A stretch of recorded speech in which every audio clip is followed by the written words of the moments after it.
¿Qué tal? Buen día con todos. Bueno, acá un gusto poder acompañarnos y agradecer a cada uno de los participantes por hoy día darse cita en esta clase de gran relevancia que es el tema de hemorragia del primer trimestre. Hemos visto conveniente dividirlo en trimestres, ¿sí?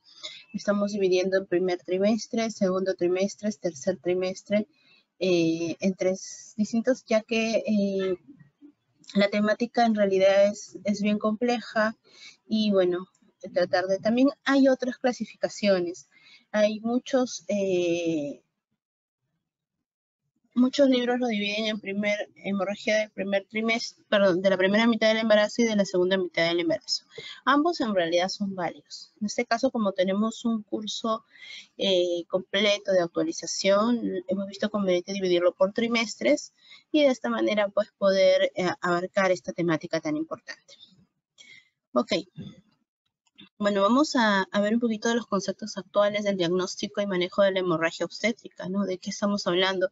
¿Por qué es tan importante para nosotros el tema de hemorragia? Debido a la alta incidencia que tenemos, y esta es pues de un 10 a un 15%. ¿No? Son cifras en realidad muy alarmantes. Estamos hablando de más de 15 embarazos, 15 pacientes terminan en una hemorragia de cada 100, ¿no? Entonces son cifras en realidad muy preocupantes.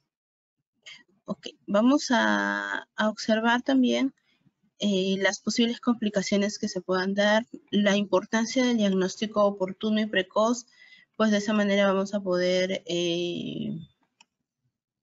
realizar el diagnóstico, el manejo, la referencia oportuna. Cada minuto, cada muerte materna actual en cada minuto, 380 mujeres quedan embarazadas, ¿no? También puedes hacer hincapié de un tema tan relevante como es planificación familiar. De estas mujeres, ¿todas han sido planificadas sus gestaciones o simplemente pues estamos frente a cifras muy complicadas? 190 embarazando un embarazo no planificado. O sea, del 100%, el 50% ni siquiera lo ha planificado, ni siquiera estaba dentro de sus proyectos, ¿no? El tener un hijo es una gran responsabilidad. Necesitamos un tema de estabilidad, no solo hablamos económica, sino también hablamos de una estabilidad emocional, hablamos de una estabilidad para con uno, ¿no? De verdad, esto sí, a nosotros sí nos preocupa bastante porque estamos viendo que el tema de salud mental cada vez es más complicado.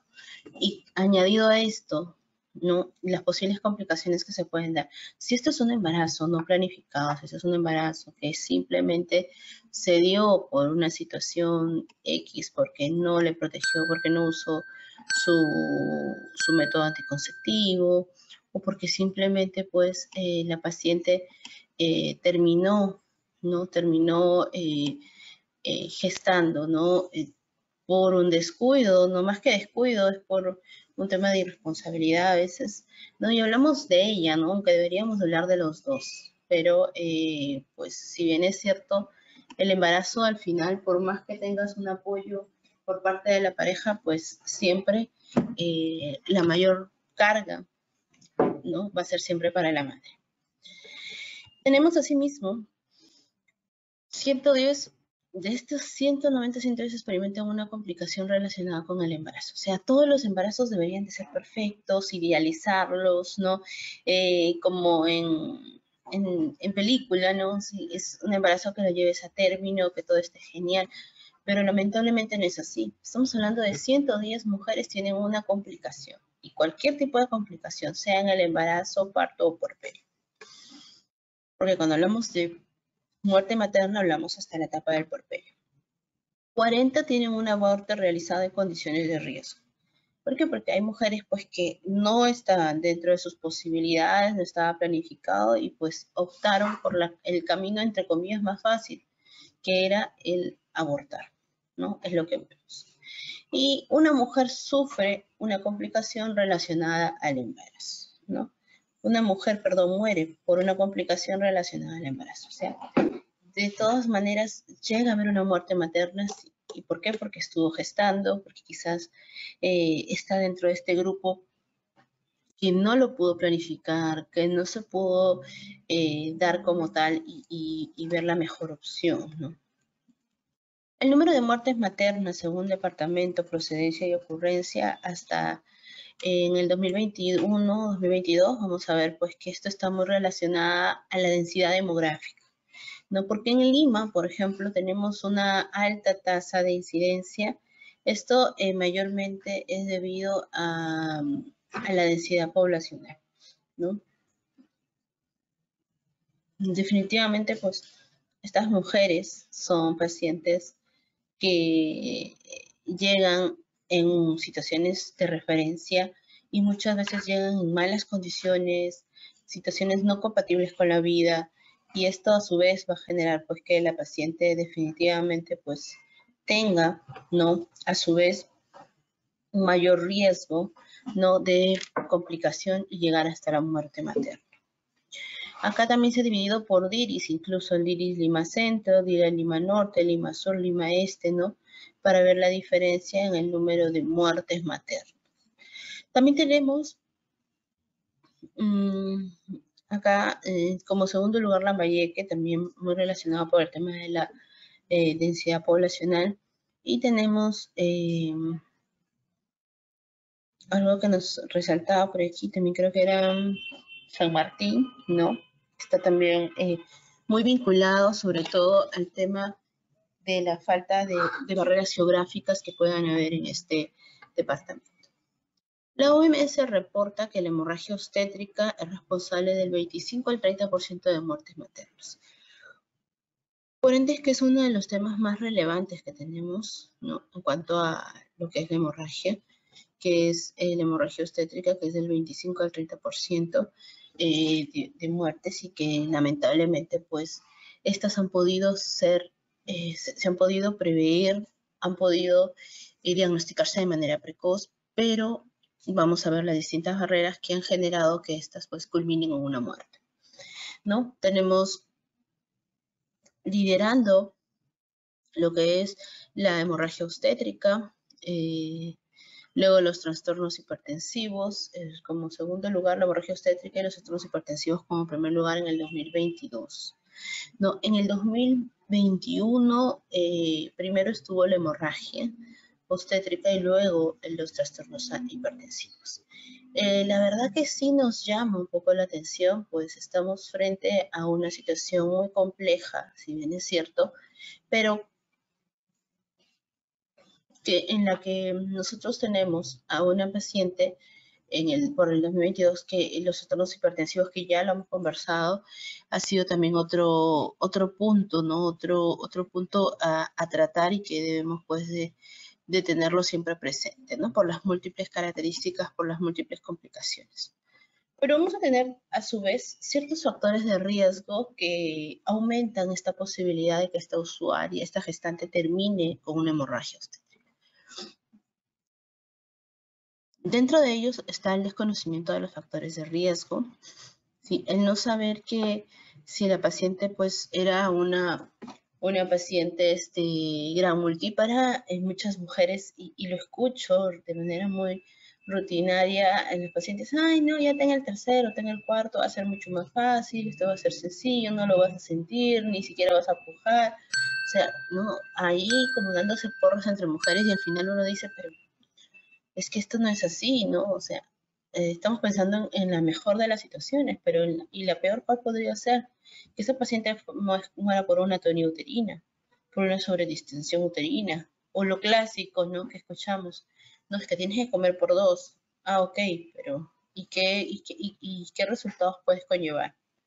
Pueden conllevar a que la paciente pues tenga, ¿no?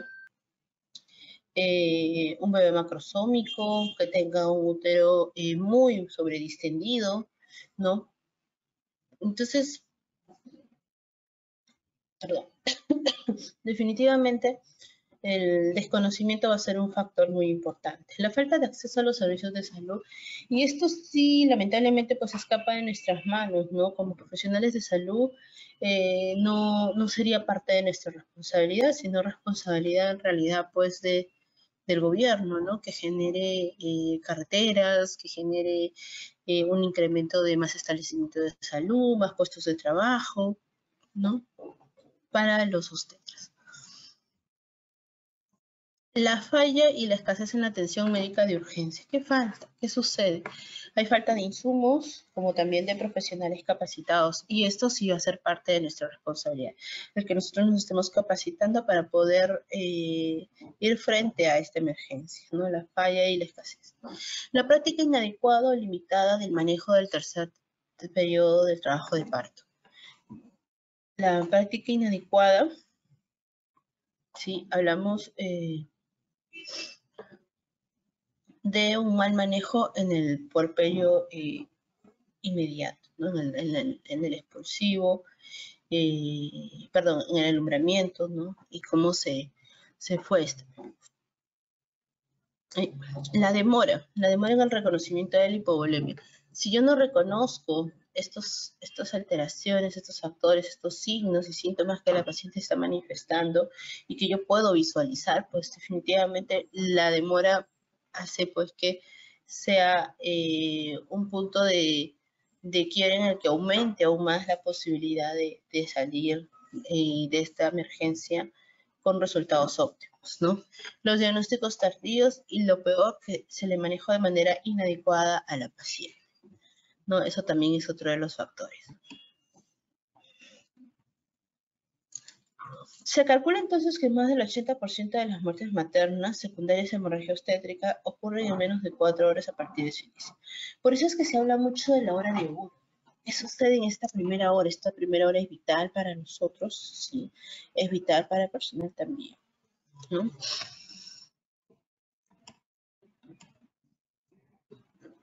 Y los cambios fisiológicos en el embarazo. El volumen sanguíneo aumenta en 1.5 litros. Los cambios fisiológicos hacen que la paciente tenga, ¿no? Tenga como tal una demanda de esto, ¿no? Por eso es que este incremento también genera que haya un tema de cansancio por parte de la paciente, una especie de disnea en un momento, por lo que estos cambios llegan a ser muchas veces muy bruscos, ¿no? Para ella. El volumen del eritrocito aumenta en 33% y disminuye la viscosidad de la sangre. O sea, hay una hemodilución durante este proceso y hablamos de cambios fisiológicos. O sea, lo normal que se debe de dar es parte de. Por eso es que incluso se ven los niveles de hemoglobina, ¿no? De acuerdo a las semanas, de acuerdo al lugar, si hay altura o no. O sea, esos son factores muy importantes. La disminución de la resistencia vascular y el aumento de la perfusión uterina, la frecuencia cardíaca tiende a aumentar, ¿sí? Tiende a aumentar solo del 10 al 15 latidos por minuto. Un poquito para recordar esto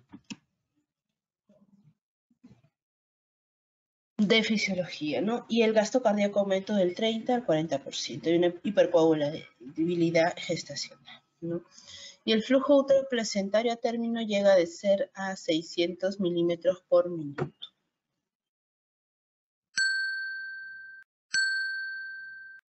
Pero ¿qué es importante de estos datos? Que tenemos la anemia severa durante el embarazo, definida como una hemoglobina menor a 8. Que llega a tu paciente en el primer trimestre con una hemoglobina de 8 o de 7 punto de algo, entonces estamos hablando de una anemia severa, ¿no? Pero ¿qué sucede si la misma paciente llega con una hemoglobina menor a 8, pero que es tu paciente y que ahora a las 36 semanas te das cuenta que está anémica, ¿no? Entonces ya desde ahí se parte y hemos tenido que ver el tema del diagnóstico oportuno para que el tiempo no dilate. ¿Por qué? Porque yo puedo estar, digo yo, entre comillas, ¿no? Yo puedo estar anémica pero no estoy gestando y no tendría mucha complicación, entre comillas. Que si voy a tener cansancio, sueño, que voy a tener quizás un tema de agotamiento, esto sí podría darse, pero ¿qué sucede si adicional a esta condición la paciente está gestando? O sea, ahí sí el gasto energético que se tiene que dar también para el feto, pues, ¿cómo va a estar? ¿No? Frente a qué situación nos encontramos. Entonces, desde ya sí sería nuestra responsabilidad si al inicio tú la vistes y luego la vistes por las 36 semanas y le encuentras esta posición. Y todavía se visualiza, pues, ¿no? Esos resultados. Ok, en cuanto a la anemia postparto, es frecuente desde del 4 al 27% de los nacimientos y es de acuerdo a los diferentes estudios. Definitivamente algo estándar no podríamos tener, son aproximados debido al...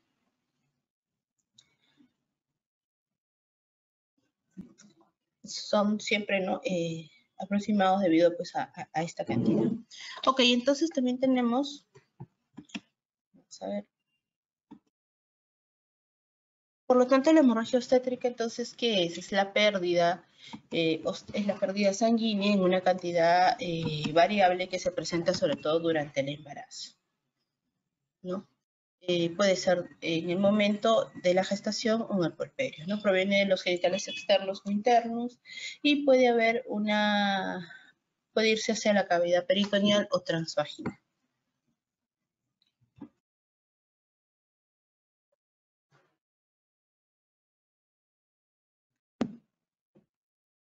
Y tenemos acá un poco algunos valores, ¿no? Considerados en las mujeres gestantes, ¿sí? Hablamos de la mujer gestante, una anemia severa es menor a 7, una moderada de 7 a 0.9 y una leve de 10 a 10.9. Ahí está. Y también tenemos lo que es la muerte de la puérpera, que es menos de 8, la mujer puérpera, perdón, menos de 8, de la moderada de 8 a 10.9 y en la leve de 11 a 11.9, ¿no? Esto sería parte de lo que corresponde a las pacientes en esta etapa y cómo varía un poco los valores, ¿no? De cada uno de ellos.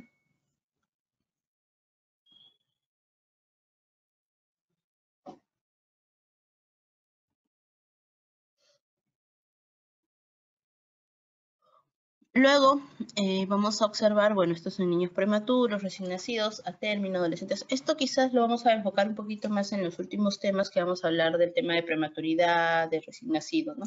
Pero por ahora pues vamos a... Entonces las hemorragias tenemos clasificadas en la hemorragia anteparto y la hemorragia posparto, ¿no? Esto generado como la pérdida de volumen sanguíneo pues a una velocidad superior a 150 milímetros por minuto, que en 20 minutos causaría la pérdida del 50% de volumen, ¿no? Que puede presentarse durante el estado grávido o corporal. Llega a superar los 500 mililitros en el posparto o 1000 en una cesárea, ¿no? Más o menos esas son las definiciones que siempre se manejan. Y actualmente se define como la hemorragia postparto a la pérdida sanguínea de gran magnitud que produce cambios hemodinámicos. Entonces, antes del parto, ¿frente a qué nos encontramos? Puede ser una placenta previa, un desprendimiento de placenta, una ruptura uterina y una basa previa. Estos temas los vamos a ver después, ya cuando hablemos de la segunda, la tercera hemorragia en el segundo y tercer trimestre. Pero, ¿cuáles son los criterios diagnósticos? La pérdida de la bulimia es más del 25%, ¿sí? El descenso del hematocrito 10 o más puntos es otro de los factores de laboratorio. La pérdida aproximada de 150 milímetros o más.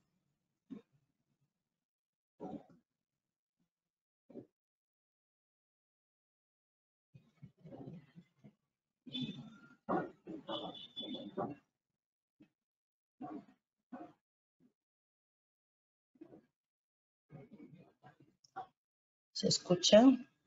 Estaba... Ok. Ahora sí creo. Listo. Se fue la cámara y no se escuchaba. Listo. Tenemos también entonces la pérdida de... Le escuchamos perfectamente a usted, Raquel. Ok, genial. La pérdida de 150 mililitros por minuto en 20 minutos y el descenso de la hemoglobina en 4 gramos por decilitro. Entonces, importante, algo que siempre menciono, no tener la basal. Hay pacientes que ni siquiera saben cuál es su hemoglobina o con cuánto cursan. Entonces, importante, si yo, por ejemplo, voy a referir a mi paciente por un aborto séptico, haber tenido algún valor antes de y después en el proceso. Entonces, no tengo ningún valor de la paciente, ok, entonces le tomo las pruebas de laboratorio,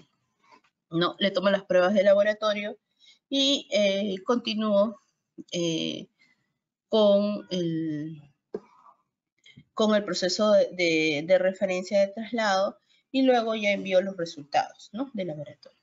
Los cambios hemodinámicos que desencadenan la presencia de síntomas son debilidad, lo que les mencionaba, el vértigo, el síncope, ¿no?, o signos de hipotensión, taquicardia, incluso oliguria. No, estos datos están presentes cuando la paciente ha perdido sobre todo una pérdida considerable de sangre, ¿no? Hay un poquito la referencia está abajo. Y hay otras definiciones también que los quisiera comentar. Por ejemplo, las guías clínicas australianas hablan de una pérdida sanguínea mayor a 500 tras el parto y 750 tras cesárea. Las austriacas, la pérdida sanguínea de 500 a 1000 y signos de shock hipovolémico, sangrado y mayor a 1000.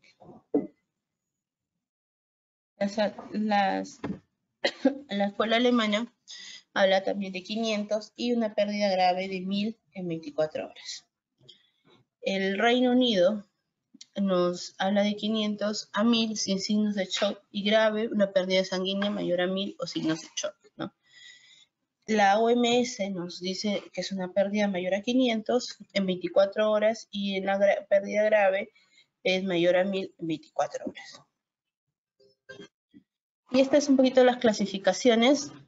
Ya no las voy a mencionar porque estas vamos a tomarlas todavía más adelante en otro. Y esto también lo vamos a considerar dentro de lo que es segundo y tercer trimestre. Solo que lo dejo ahí para más o menos ir ordenándonos. No, igual hemorragia postparto tampoco lo voy a mencionar porque lo vamos a tocar más adelante. Entonces, las hemorragias en la primera mitad del embarazo propiamente se abocan sobre todo al aborto, ¿no?, caracterizado por esta metrorragia que se presenta durante la primera mitad de la gestación, ¿no?, termina antes de la semana 20 y con un peso de 500 gramos, acompañado de un dolor hipogástrico que aumenta con la evolución de la dilatación del cuello uterino. Entonces, hay que tener en cuenta mucho el tema del peso, ¿no? Algunos y otros consideran desde las 22 semanas hacia abajo, ¿no? En este caso se está considerando lo que nos indica la guía clínica del Instituto Nacional del Materno Perinatal del Niño, de maternidad, perdón. Y bueno, entonces, este es un proceso como tal evolutivo que comienza con la amenaza de aborto, ¿no?, y termina con la expulsión parcial o total del contenido uterino, ¿no? Entonces, vamos a visualizar qué es la más importante de todas las hemorragias en este periodo. Siguen en su orden en el embarazo, ectópico y la enfermedad trofoblástica gestacional, ¿no? Son los 3 puntos más importantes. En realidad me voy a abocar un poco más al tema de aborto, debido a que las altas tasas de incidencia que se está viendo actualmente, ¿no?